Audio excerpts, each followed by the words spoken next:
Hi everyone, good afternoon. This is Zana's channel. Welcome to my vlog. So ito ang aking na-harvest. So gawa ako ng aking lemon juice for today. Ayan, so isa lang ang aking gagamitin muna. Kasi hindi ko maubos, ako lang. Ayan, so may inihanda na ako ditong cold water guys. Kaya samahan niyo ako, gawa tayo ng juice kasi excited na ako na iinom, na uuhaw na ako.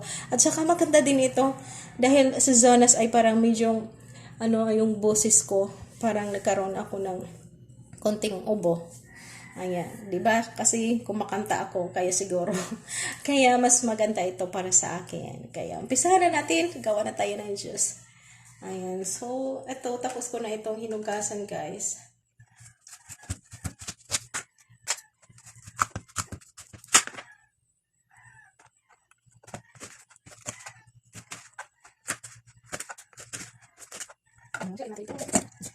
Ayan, so pure lang ito guys. Ayan. So hayaan muna natin siya. Mga ilang oras. O kahit mga 1 hour. Ayan. Para lalabas yung kanyang juice talaga. Okay. So parang ako nauuhaw na ako. Pwede na makatikim yata. Nauuhaw na talaga ako guys. Mag-testing na ako.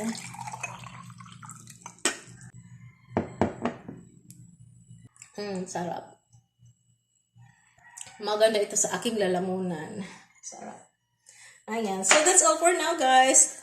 Thank you so much for watching, making my homemade juice from my garden. This is Zana's channel, na nagsasabing happy planting, happy gardening. See you around. Bye. Ingat pa tayong lahat, guys.